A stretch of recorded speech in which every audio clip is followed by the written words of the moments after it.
So thank you to everyone for coming and for booking up on here. As you hopefully all know, today's topic is law firms. Recruitment won't solve your problems. And the idea is really to look at things sort of almost before we get to recruitment. And this was a discussion I had with Mark recently. And we just thought it would be interesting to get both of our takes on it, really, to sort of put it out there into the world so that people could see, a bit behind the curtain and what we were thinking from our different viewpoints. So for those of you that don't know me, my name's Clara and I run Clara Rose Consultancy. I'm a legal recruiter and I do career coaching as well as sort of headhunting, recruitment, everything in that field. Been doing it now for myself for 15 years, in total for 17 years, I think. And before that, I was working as sort of in CPD training for lawyers, doing courses up and down the country. So I've always been working with law firms and helping them in what they're trying to achieve. But yes, most recently, it's been on the recruitment side. And then Mark, probably easiest to hand over to you and you can just do a quick introduction to yourself. Sure, thanks, Clara. My name is Mark Brandon. I've been working with lawyers now for over 30 years, actually. Started off my career as a journalist. I'm a lawyer, then I was editor of Legal 500 Directory, ran a legal publishing company. Then I became a legal recruiter. So I was a legal recruiter in the London market, hiring partners and teams for a wide range of clients. And then in 2010, I started my own consultancy business advising law firms on strategy in general, but particularly recruitment strategy, growth strategies, and strategic PR, all sorts of wild and wonderful things, but virtually always within the law. So, but a lot of recruitment related work. Excellent, excellent.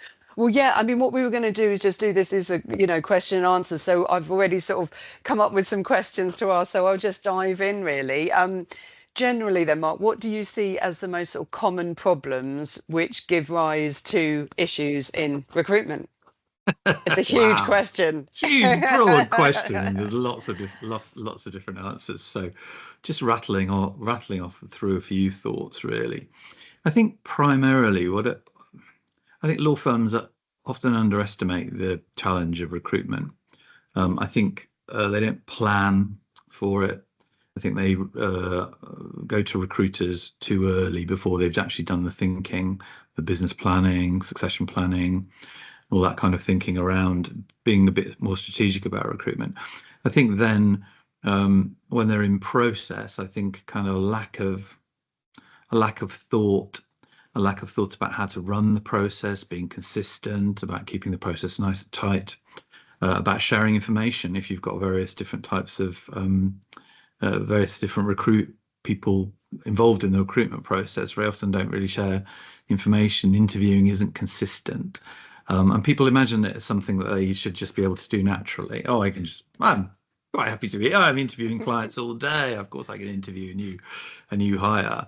And very often, partners in particular think this and resist being corrected, or rather people who are not partners don't necessarily want to correct them, or they're not necessarily actually in the interview to even see what a mess they're making of things.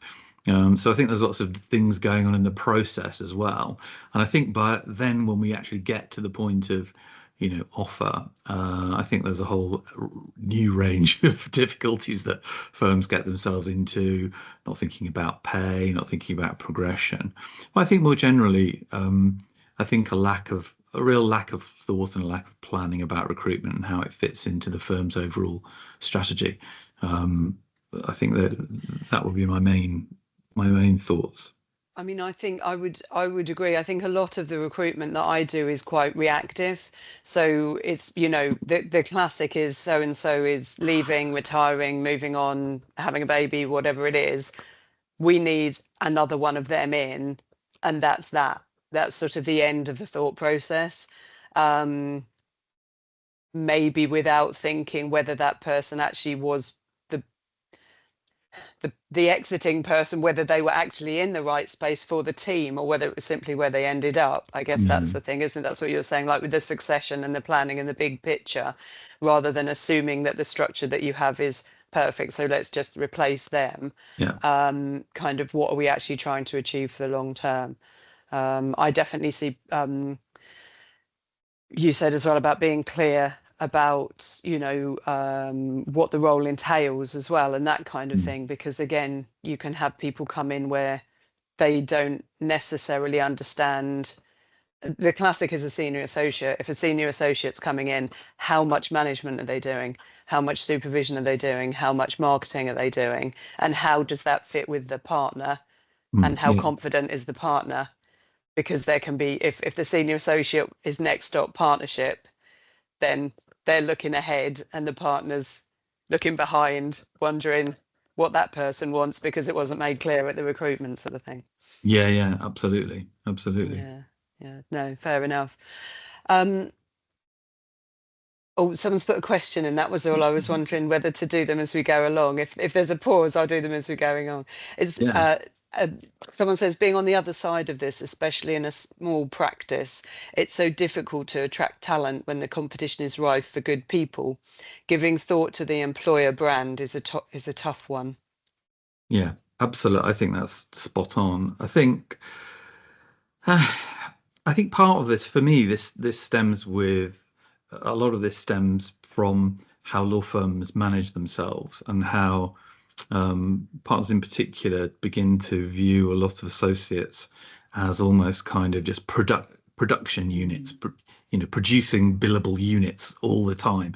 They measure themselves on utilization, for instance, and oh, if that person's got some spare capacity, it needs to be soaked up, or utilization needs to be boosted over 100% so that we're getting full value out of them, as if these people are just kind of industrial units that you can just sort of plug into your practice and they're just going to go, and they don't really think about working conditions or what they're presenting to the market. They also make the mistake of thinking that there's a kind of infinite pool of candidates out there that if they go to recruit and if they start recruiting and if they see a two or three that are kind of near but not quite what we want, and then they can just go on forever, and they're just going to continue to work through this kind of infinite pool, and that's absolutely so far from the truth. There has to be a lot of kind of compromise. I don't know if you find that with your clients. Definitely, definitely. I mean, whilst I'm based in sort of East Anglia, so a lot of my work is East Anglia and Essex. Equally, I do work further afield down into London, Manchester, over in the West Country, all sorts. But particularly round here in East Anglia, there's not that many people.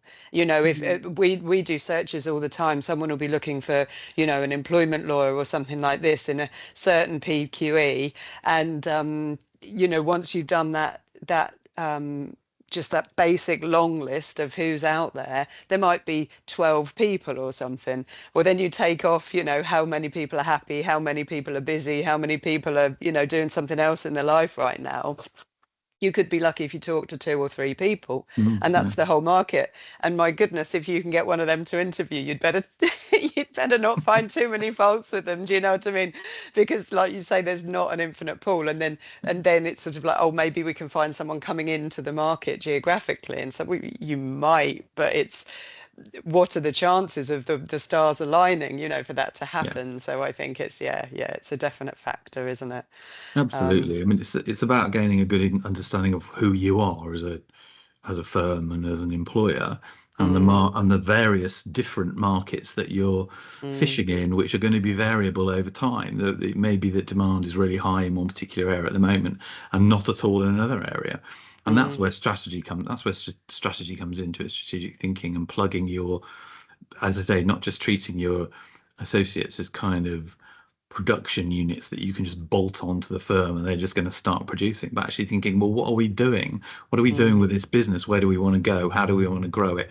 Who are we acting for? How can we expand the client base? Do we actually have the work there at the moment, or are we looking for somebody to be additive? What's their experience? What progression are they giving? What training are we going to give them? I'm working with a practice at the moment in London, coaching the whole team actually individually. Mm. Um, and so I go down and I coach them regularly. It's been absolutely fantastic for the business, not necessarily because of my involvement, but actually in terms of the associate morale, having an employer who invests in their people. And they've just Yeah. taken on one of a couple of new seniors, and one of them said to me, they're about 6 or 7 years qualified, and said to me that their previous employer, which is a decent firm, good quality firm, the partner had never mentioned the word well-being, never given any thought to this kind of to having coaching. Mm, And they said mm, actually this was one of the reasons why they joined my client, because it was obvious that the firm was investing in mm, mm. in their Mm. development. Absolutely, and that's the thing. I mean, I laugh, but I absolutely shouldn't. But the thought that they haven't even heard the word well-being, is awful, really. Because if you, like you say, if you're looking at your people just as units of earning potential, then it's really not good for the culture, for the environment, and for the people which are there. And that's when people will Yeah. vote with their feet. I mean, I think what I'm seeing more and more. Are some of the benefits that people can offer now, and some of the things which firms put forward are so good, Mm. can be such a big swaying factor. I mean, I was looking it up earlier. I believe it was a regional firm, but I forget which one, and it's not round here.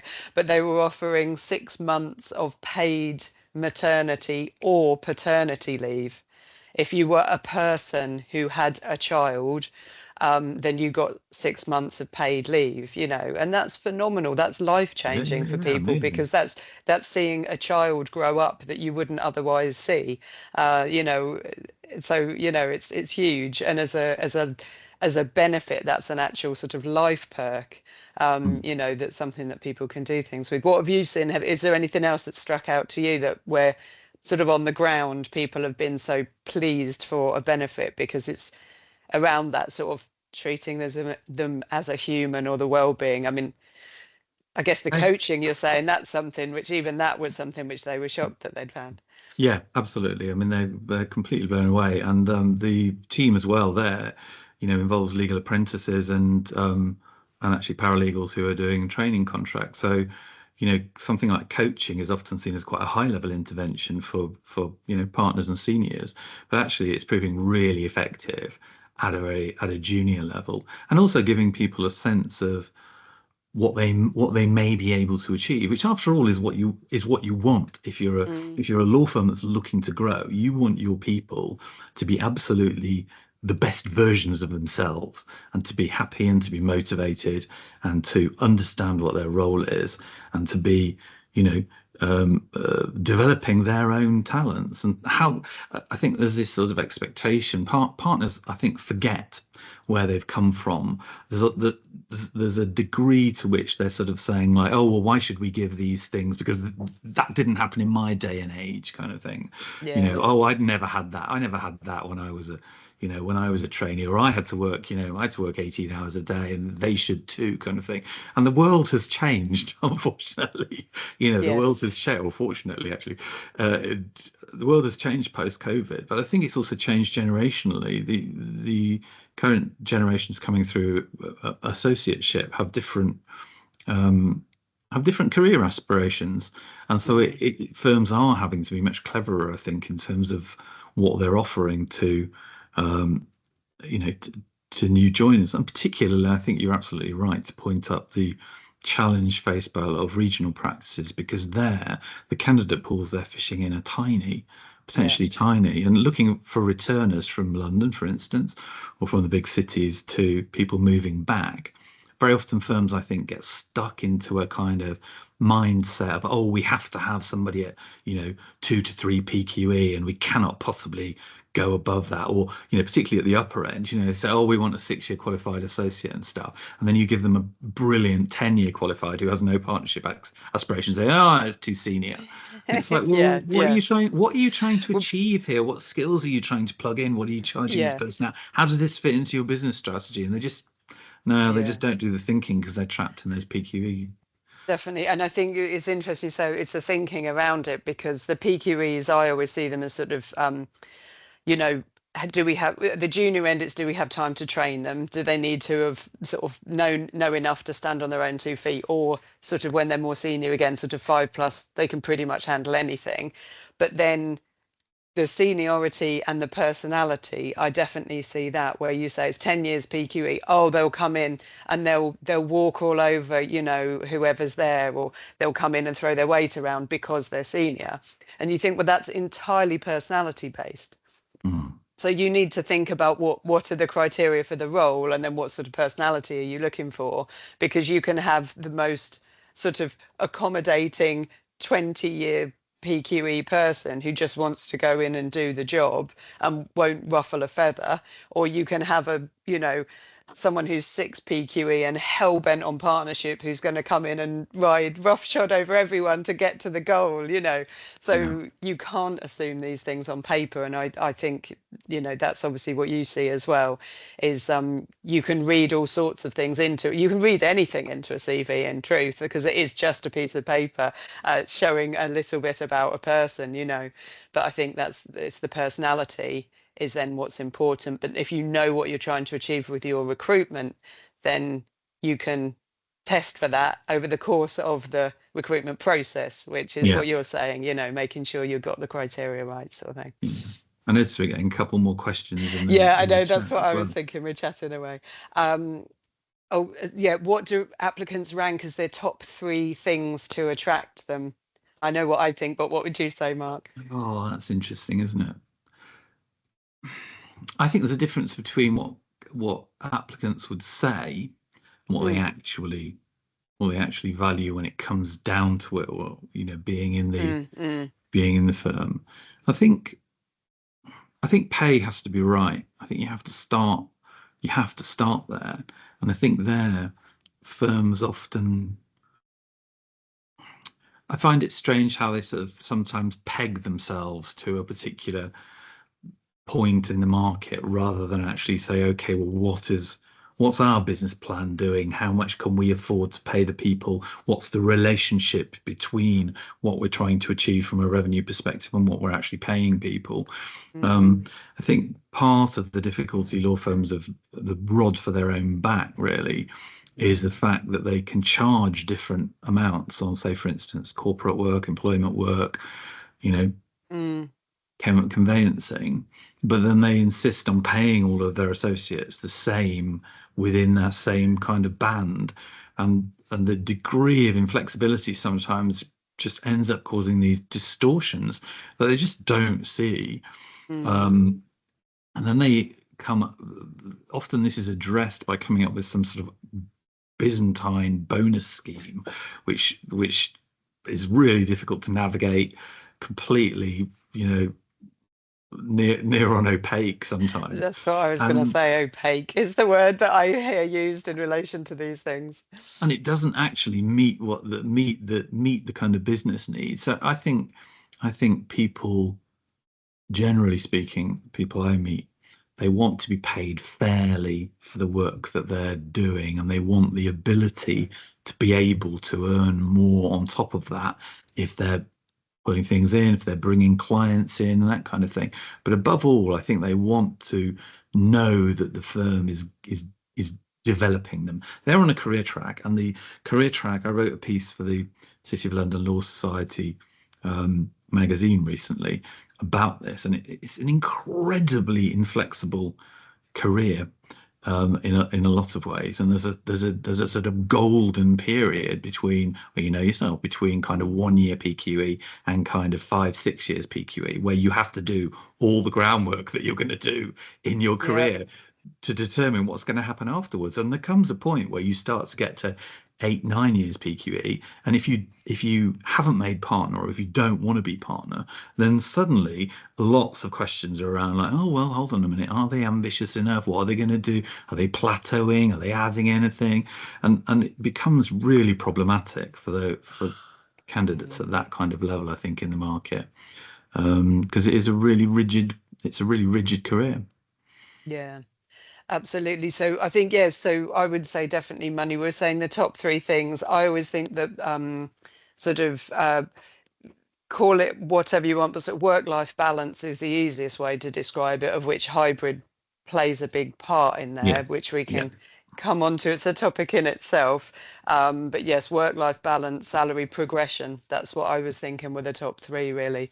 Um, so it's, in a way, it's quite simple. It is the basics, but it's interesting your take on salary. I think it's one of those things where it does need to be there as a baseline for everything else to build on. Um, I've had it in the past where people will sort of, we've got a wonderful, benefits package. So yes, our salaries might not be as good, and it's like, okay, but you can't put a wonderful package on your mortgage application.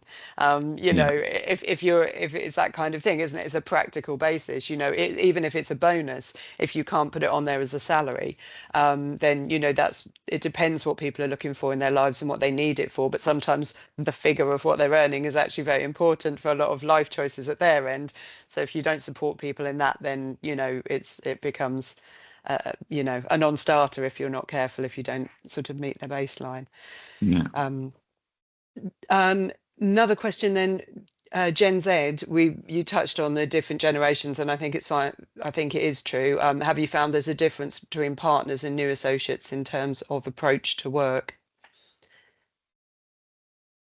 Yeah, excuse me. I think that's quite difficult to generalize um, on, really.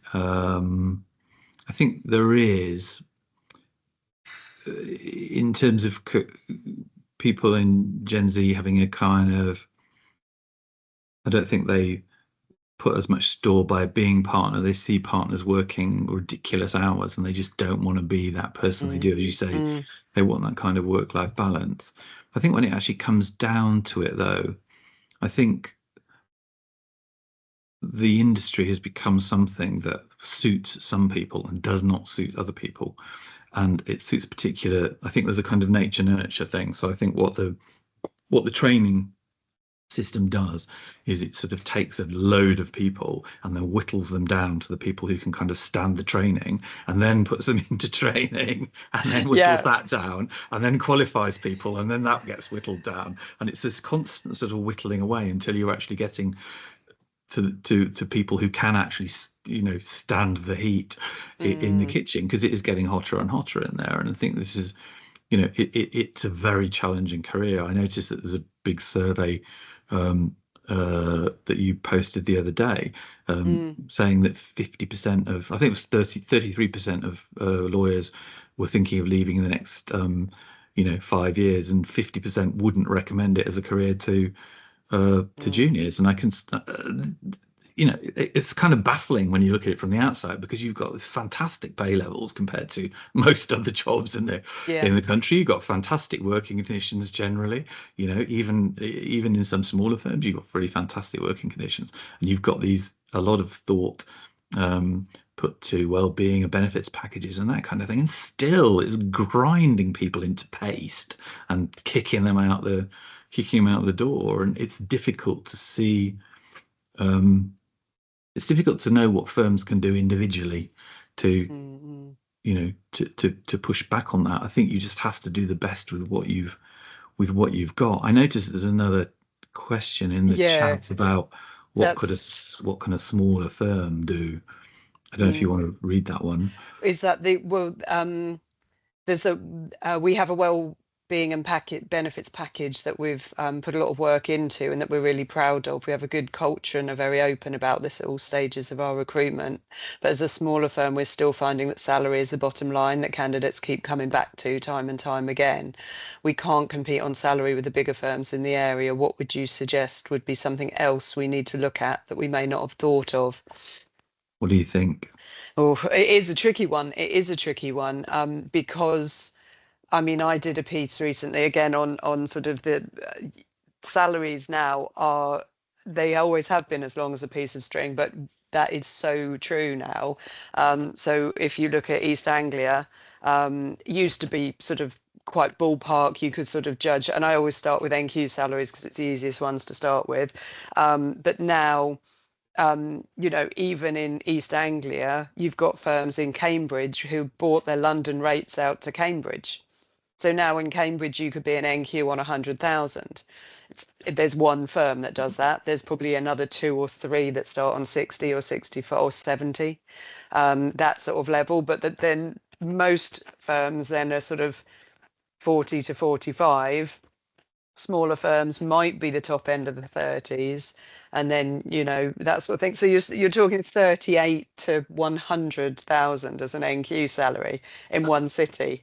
So Mm. it's so hard. It's so hard to peg it. I think all you can do is sort of put yourself at where you want to be in the position of things. I think if you're um, I know where that particular firm is based, and if you've got one firm that's massively dominant in an area, then they can just pay more than everybody else, and that is the factor. I mean, I think the things which, as we said, the things that people are looking for is the work-life balance and flexibility, Mm. progression, Mm. and then salary. So long as you're really sure, and it sounds like you are with your well-being and benefits and that kind of thing package, making sure you've got all of that in place so that you are flexible. Not everybody wants the big firms. I would say that from Mm. my, um, you know, perspective. I know plenty of people that don't want the big firms. I speak to plenty of people who say, oh yes, I'm looking for something, but probably don't want anyone too big. I get people that don't want anything too small as well. But it's not aspirational for everyone to join some of these massive firms, not least because, as you say, the larger firms probably are more on the utilization rates. They're probably more on the figures. They are probably going to grind you that bit harder, even in a regional environment. And it depends, say, I always think it's about fishes and ponds. If you want to stand out, you want to be in a smaller pond, and then you're naturally a bigger fish. If you're in a really, really big pond, no one's going to notice you in a massive shoal of fish going past. It depends what you want for your career. But yeah, it's really tricky with the salaries for sure. Mm. I think I'd add to that. I agree with all of that. I think I'd probably add to that that I would be looking a bit more at the inputs. So if you're finding it tough to recruit, I think it's time to start looking at the departmental business plans and the partner business plans of the people who are actually doing the recruiting, and what they want in terms of, if they say like, oh, we need a 3-year qualified whatever. I think it's time to say, okay, well, and you're having difficulty recruiting that person. It's like, well, okay, well, let's have a look at the need. Let's have a look at what that's feeling. Is that just, as Clara said right at the start, is that just to replace somebody that you've had forever, at that particular level? Is that, what need is that actually filling? Are the people who, for instance, might be maternity returners, people who want to work part-time, people who are in senior career, Mm, all sorts of different types of people who may be more senior, who may not necessarily fit within that particular zone, who might be not only able to do that work, but actually, deliriously happy to be doing that work at the rates that um, that you're offering, and who might sort of meet that need. I often find that partners get kind of quite locked into a view of what they want their practice to look at, rather than actually looking at the core business needs. Not just the core business needs, but in terms of what are they actually doing to grow the revenue of their team. I work with a lot of partners who find it very difficult to, they haven't ever really had any formal training about how to get new clients, how to get more out of their own clients, how to upskill themselves so that they can be offering higher level services, that kind of thing. And all these kind of things can bring in more revenue into the team that then allow you to effectively get better people, really. Also, and mm, pay your people more, increase increase your targets so that you can afford to get people who want to work harder or whatever. And very often I think you know the solutions start there, not at the recruitment end of it, not at going to a recruiter and saying, can you replace this person, but actually, mm, okay, well, let's have a look at our business plans. What are we actually doing here? What's our client profile? Are we acting for all the people that we possibly could? Or have we got a load of rubbish work that we shouldn't be doing, that actually should be being done at a different one of our competitors? Really, what is there, something that's gumming up the wheels? Let's look at profitability. Let's look at revenue per fee earner, profit per Mm, fee earner, profit per partner, start looking at the basics of those kind of things and saying, are we doing enough at this end, rather than mm. thinking, oh, recruitment's going to be the solution. Yeah, I've had that definitely where someone was so busy, off the chart busy, and falling apart. They were so busy, and they were like, "Oh, yes, we need someone in, and this is the salary, and all this sort of thing." And then, and the more they spoke, the more I was thinking, well, um, my first thought was you actually want to put your prices up. Start, because you could tell they obviously had so much work coming in that they couldn't service. They actually needed to get less work coming in. So first, isn't that the first rule of business? Put your prices up so that actually less work comes in, and then because everyone was so busy, but somehow none of them were earning enough money to relax or do the other things or think about what they were doing. They're also just trying to run to keep still. And I thought, well, that none of this is adding up. None of it's adding up. Put your prices up, be confident in that, have less work through the door, focus on the work you're doing. It's less accidents, less problems, less stress, Yeah, and all of that. So I think like you say, going right back to the beginning can be the starting point sometimes, rather than find more people, which they could have put more people in. It would just have been more and more people running around, um, stressed and unhappy because none of it was adding up. yeah, yeah. That's Some always my first approach. Is always, let's look at the business plan. Tell me about what you want to achieve mm, as mm, a practice, and how. Let's look at how you're achieving it, and before you start spending a lot of money on recruitment, which may or may not go anywhere. absolutely. Someone's put in here, I find our managers get very stuck on people needing to do full time, but re-looking at the roles to see if we can utilize part-time or job shares opens the talent pool. Absolutely it Absolutely, does. exactly, spot Yeah. on. I used to, when I was a recruiter, it's going back a few years now, but speaking to recruiter friends of mine in London, it's, hasn't changed that much. But I used to find that I would be acting for a lot of really good senior people, particularly women who had come back into the um, job market after having had a family, who would find it incredibly difficult to get Mm. interviews. Even they have fantastic CVs, great academics, they'd have this career break, and the male partner, was scratching her head and saying, like, well, why have they had this big career break? Because they've had 3 kids. And they Yeah, yeah. decided to do that, but actually they're a really good, like, oh, well, I'm not sure, if we could get like a 3-year qualified, and who's not had any career breaks. And it's like, Yeah, used to drive me yeah. I absolutely know, I nuts. know. And the thing is as well, if show me a person working 4 days a week, and I'll show you someone that's doing as much work as someone doing 5 days a week. Yeah, Because yeah, what you tend to do when you do 4 days a week like that is you're so focused in what you do because you've got less time to do it in. And a lot of people working those longer part time. I mean, I would suggest there's not a lot in it in terms of what they can achieve and what someone 5 days a week can achieve. And indeed, haven't there been various studies now where they've knocked down, roles to 4 days a week, and actually productivity's gone up and that yeah, kind of yeah. thing. So actually, there's an increasing trend on a 4 day work week anyway, Well, my without major client, taking less yeah, salary.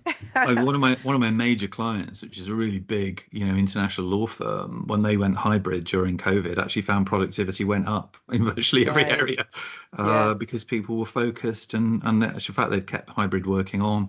Mm, In the main, I think the hybrid working, just going back to that for a moment, I mm, think that's something, as you pointed out, Gen Z people are kind of they've kind of got used to having. I know people are trying to kind of roll back on it now, but for me, it's about thinking. That's about thinking about how you're managing people, and whether your management style is more about control than it is about um, achieving, optimal outcomes. And I think that's another thing where, I hate to bang the coaching drum, but I think that's something where, often partners, they come into partnership, don't really get a lot of management training, sometimes hmm. none. They're Yeah. quite often resistant to it. But actually, what I've found is that coaching can really help with helping them to understand their place as a manager, talking about the things that are really bothering them. Because, we've got to remember that it's quite lonely at the top. whether you're a managing, Mm. especially as a managing partner, but also kind of as the group head, you've got to continually justify yourself, or any other partner, you justify yourself to your colleagues, and often you just don't have anybody to talk to about the things that are really bothering you. And the last thing you want to do is show weakness Mm. by admitting there's something that you can't do. And so I find give me a really controlling micromanager, and I'll give you a kind of I'll show you a really insecure person who actually would just really benefit from some support and help in what they're actually doing. And once you actually, once you enable those people to talk about what's bothering them and actually work out that they can actually do this, you get this amazing sort of relaxation effect, which then cascades through the practice. So again, I think I know some really good trainers as well who are great at BD training and management training, and very often, that can be a really cost-effective way of smaller law firms really kind of upskilling their managers so that you get the secondary benefits in enhanced retention, get better recruitment, you get better performance generally. So for me, it's always about taking a really holistic view of the practice, looking at where all the touch points are, all the pressure points, and saying, what are the bits that we need to adjust so that we are doing the best that we possibly can to meet our mission goals, if you like.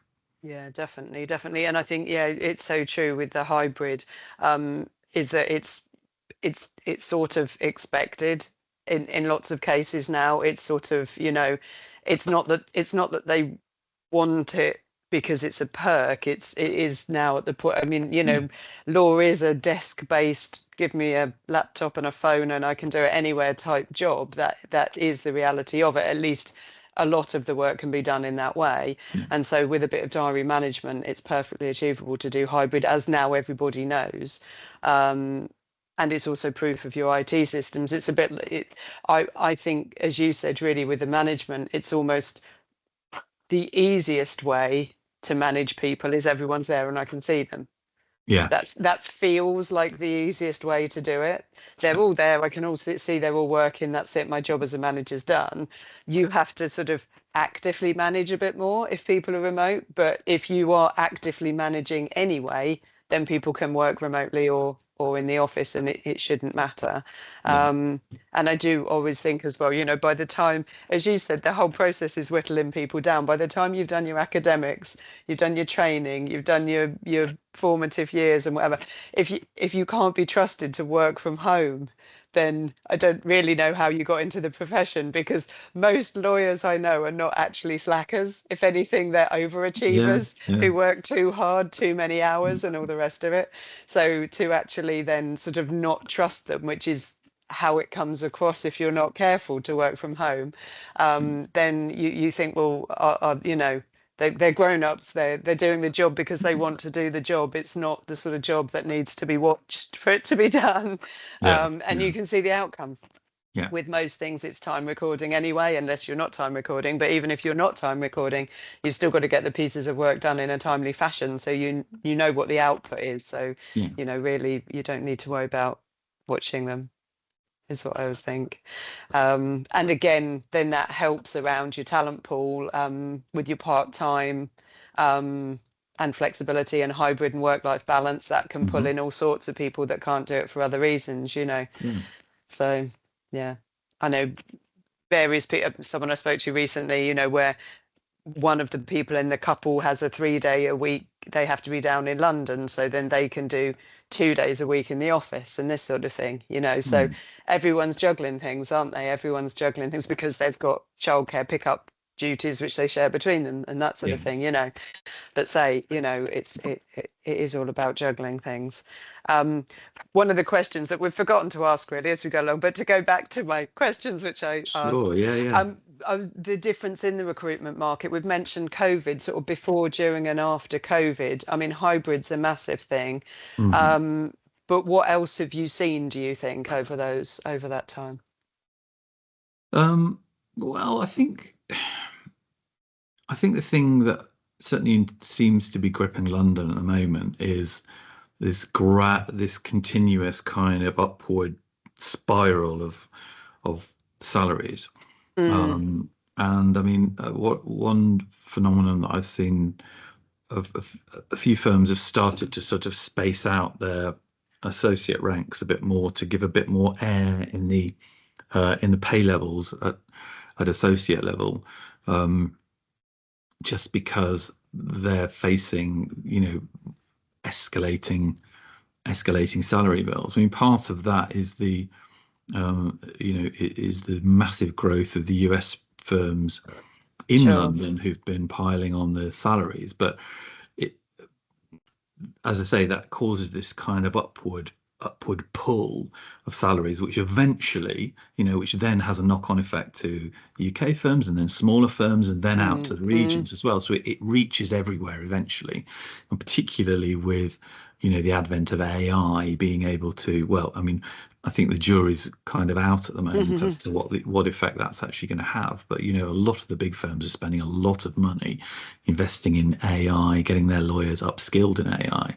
And I think for smaller firms, that's going to be a real challenge in terms of how do they respond to how do you respond to that? mm, And mm, particularly, are you then creating are we going to create, is there going to be created a kind of two-tier recruitment market of lawyers who are, who use AI from the word go in mm, larger firms, who are then going to be impossible to recruit for smaller firms who perhaps don't use the same tools or mm. don't use those same processes, and they're just not going to be able to recruit people, from Mm. that pool. So it's It's interesting, isn't a it? lot of Yeah. stuff is happening at the moment where we've got no clear sight of Mm. what the long term effects are going to be. I mean, I would say one of the some firms that I work with, and you won't be surprised to hear they can be the smaller regional firms. I do have some firms who have said, "Oh, yes, we still operate paper files," and you just think, well, you're actually cutting out most people because that's actually ruling out. People won't want to interview before they've even got through the door. Do you know what I mean? And I guess it's going to be that's sort of the old version of it. And equally, I get some people who will come to me. I had someone recently who said, I prefer to run paper files. I don't want any complicated IT systems in my job. And immediately I'm thinking, well, that's 80%, 90% of all law firms gone then, because Yeah, because that's not very achievable in this market. I guess that will happen potentially with AI, which is what you're saying, is those mm, which are, you know, AI natives as opposed to digital natives kind of thing there you go. will be the thing. Do you think that there's actually, I think some of the bigger firms, there's been some firms which have let people go, reducing paralegal numbers and that kind of thing from AI directly. Have you seen anything sort of like that I directly don't happening? know. I suspect that is something that's, if not, if they haven't done it, that's kind of on their agenda. Mm, Um, but I don't know whether that's. I think the smarter firms are seeing that that roles are being transformed rather than cut out. Really, I yeah. don't. I think it's, as I say, I think it's too early to say, and I think with the accuracy problems with AI, I don't think many firms have kind of thought through. I think it's one of those things that you think, oh well, AI is going to enable us to get rid of all our paralegals. Well, I'm really, I Yeah, yeah. think, Will you no, really trust it? Yeah, yeah, yeah, yeah, exactly. You're not. yeah, It's not going to happen. But it is transforming the way that yeah. firms do business. Absolutely. I mean, I remember when I was just out of university, I was in Bristol, and it's for better or worse, there's a lot of tobacco money in Bristol, and that was when the cases were coming through about when, at what time it was common knowledge that smoking was bad for you, and they were still pushing smoking on, on people without the health problems. And there was lots of law students were employed, just going through masses and masses of old paperwork and documentation to find any reference to ill health within smoking, reports and that kind of thing, which had then been glossed over or ignored or whatever was the thing. And you think that kind of job, oh, if ever there was a job for AI, go through this swathe of paperwork and find any mention of, of this word or this set of words, fantastic job for AI to do. But as to how far you then trust them them to, you know, do more than that? That's the question, isn't it, really? Mm. Yeah. But yeah. Someone else has said it's tricky managing the balance between the salaries you pay and the knock-on effect of increased salaries bumping up overheads and then having to increase monthly fee targets when we're trying to keep caseloads and targets manageable and achievable so that people can have a good work-life balance. Shows how you just come full circle on it if you're not careful, isn't it? Yeah, absolutely. No, I think I think that is a really tricky. I think that is a really tricky balance. To say, I think it's about looking at the inputs. I think very often um, partners will say stuff like, "Oh, well, we can't increase rates. We have to increase Mm, salaries, so we can't increase rates." And I don't want to draw any less. So, where's it going to end? And they, think, "Oh, what else can we cut? Let's cut business services. Let's trim overheads. Let's make things a bit less palatable for people." And it's like, well, this is because you've decided that you can't change the rates. But the fact is that you just don't want to have that difficult conversation with your clients to say our costs are going up massively and therefore we're going to have to put up our rates. But it's complicated and it's delicate, and it also depends on the tolerances of your clients. So certain people, mm, if you're doing a lot of work for public sector, NHSLA, for instance, you're locked into particular fee rates, or you're doing legal aid or whatever, you're only going to get a certain, you know, a certain uh, amount of revenue in the door. So I think it is a tricky balance. But as I say, I think this shouldn't be starting at the sharp end of recruitment and pay and benefits. I think it should be starting at the other end of the looking at the business plans of these partners, talking to them about what they're actually producing, what they need to produce, what they're just to looking at the thing in the round, really, because that's where I see the real, that's where the real kind of issues I think are. mm. I suppose this is the problem. If you're in a recruitment process and consistently you're coming up against we can't afford the salary, then rather than looking at that as the issue, you're saying, okay, that's the outcome. Now let's go all the way back and see where the issue comes from, Yeah.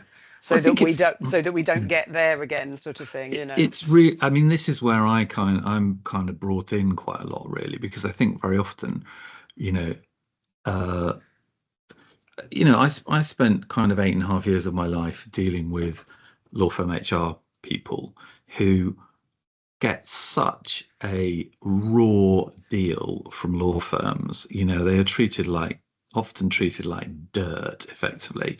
And I think it's because, so of the four law firm business services functions, so HR, marketing, technology, IT, and accounting, lawyers have a kind of complete blank usually on technology. They're sort of like, oh, I don't understand anything about that. Figures, forget it. So, and the thing about finance, that's all the finance thing.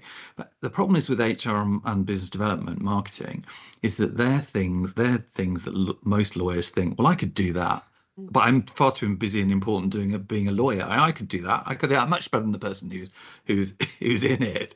And so they have this weird thing where they just treat their HR people. They kind of get them to do all the stuff that they don't want to do, and then the moment they think you know, they could do a better job, they kind of barge in and say, "Oh no, we should be doing this. We should be doing that."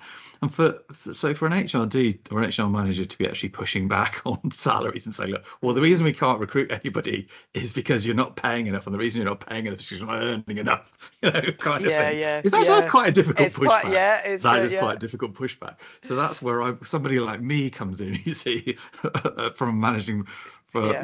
instructed by the managing partner and says, right, okay, we've got to look at this from a strategic point of view. There might be another thing we haven't talked about is succession planning. Law firms are terrible, terrible, terrible at succession planning, but there's a succession issue around, and not just about kind of succeeding retiring partners, but about who's going to get the clients, what are we doing. It's a whole business plan thing rather than a recruitment thing, and very often it's changed into a recruitment thing before it needs to be, really, where it actually needs to start at the business end, I think. Yeah, yeah. No, that's all really interesting. And it just shows how tied up it all is and how it's about getting it all right from the get-go, isn't it? Um, but also thinking about just the time is slipping away from us, I realize as well, because we don't want to be any more than an hour. But just going back to the really sort of straightforward, as it were, recruitment Hmm. process. Yeah. Um, what are the absolute sort of golden rules, would you say, for, a recruitment process just to run smoothly? Things that just really you just absolutely have to stick to. You've got to get all that stuff right so that your Yeah. recruitment process can contain what key things? Right. I would say plan to begin with.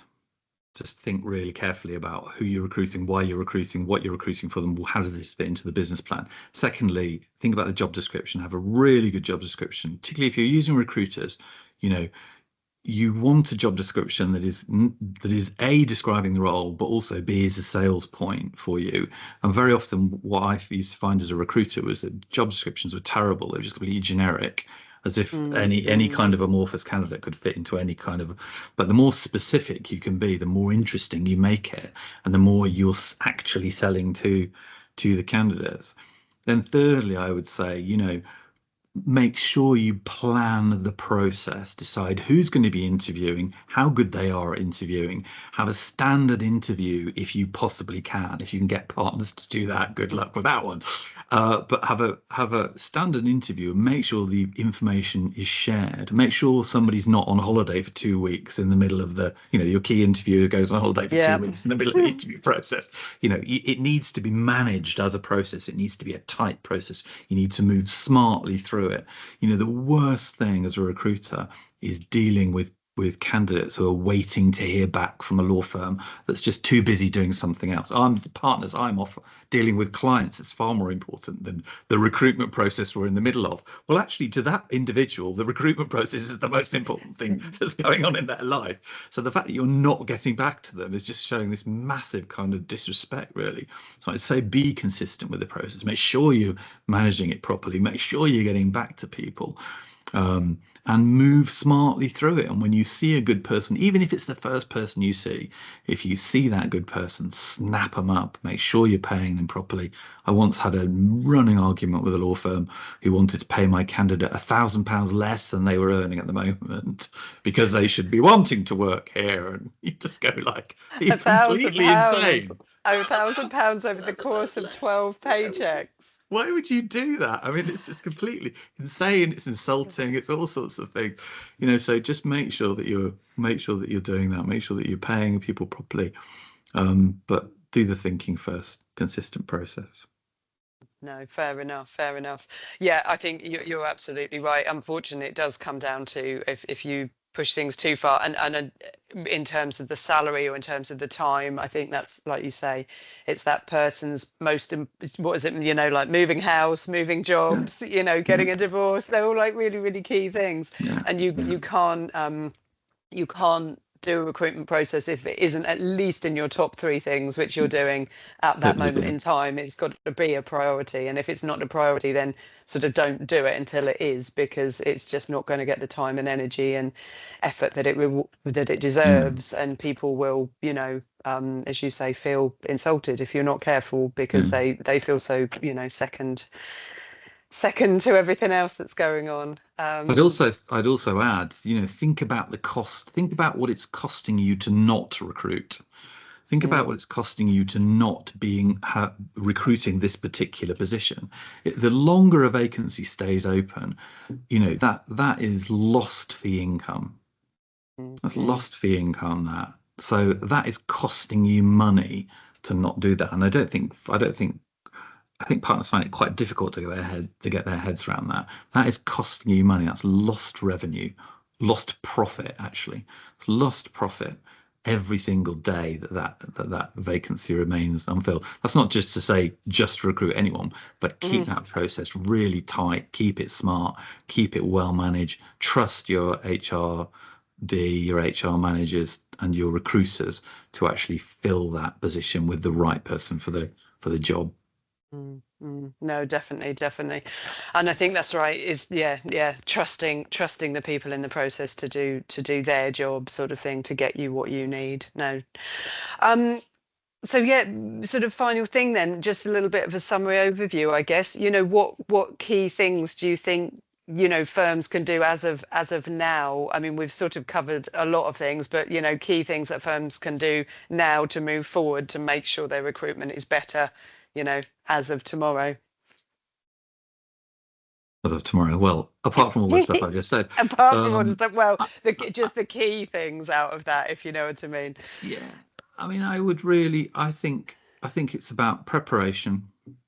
I think it's about process. And I think it's about just thinking about things in the round. I think the one neglected thing, and I will go back to what I said at the start. I think about how you're developing your people, because the more you develop your people, the better your people are, the the less you'll have to recruit, Mm, actually. mm, And yeah. the more integrated you're thinking, the better planned your business is, the less you'll actually have to recruit, or hopefully the more you'll have to recruit for growth and less for replacement. But the more you're actually offering, if you have a culture where you are continuously developing people, where you're investing in people, you make yourself a much more attractive firm to work at. Your retention will improve, and you'll find it much easier to recruit good people. Yeah, absolutely, absolutely. Well, that's brilliant. Thank you so much for coming and Absolute pleasure. having this chat. If there are any final questions, then please do put them in the chat there. But I mean, yeah, essentially, there's so much that you can think about around the recruitment process, before the recruitment process, and say it's all about the people. I think, don't they always say people don't leave a bad job, they leave a bad boss. And that's, as you say, if you haven't got the manager with the skills and the leadership and the management training in place, then Yeah, they may be a good manager, but it's highly likely they won't be the best manager they can be. And that's your retention right there, is having the good managers in place to make sure exactly. that people are happy and valued and Yeah, progressing and everything in their that's roles. right. Yeah, I mean, the worst thing that can happen to your business is losing your good people. If Yeah. you lose your good people, it's a disaster, Mm, because you have to get new people who are going to be able to do the job as well or better than your old people. You spend all that time reading them in to the organization, upskilling them, and all that kind of thing. You want to hold on to your good people as mm, much as you possibly can. And that goes for partners as well. That means managers, and that means investing in their development. mm, mm. No, definitely, definitely. Excellent. Well, say thank you for coming. It's been really good. I hope everyone's found that useful. Excellent. People are saying it was a really helpful session, so that's great. I mean, Brilliant. obviously, if you want to talk about any of this anymore, then do get in touch. You can contact me, Yeah. contact Mark. I mean, I do, various services which can be sort of one-off, sort of looking at recruitment. It can be an ongoing sort of retained service, can involve people like Mark. I think, Mark, you were saying as well, you know lots of coaches and trainers as well as yourself, as do I. And so whether it's something, that's directly in our skill set or something that's peripheral to it, we know a lot of people in law between us who can help. So if there's anything that you want us to get involved in, then do get in touch. Very happy to have conversations and very happy to help. So thank you. Always happy to have those conversations. So yeah, feel free. Brilliant, brilliant. Well, thank you for coming. Glad you all found it interesting and useful. And we'll leave you to go back to the rest of your days. Thanks, Clara. Much appreciated.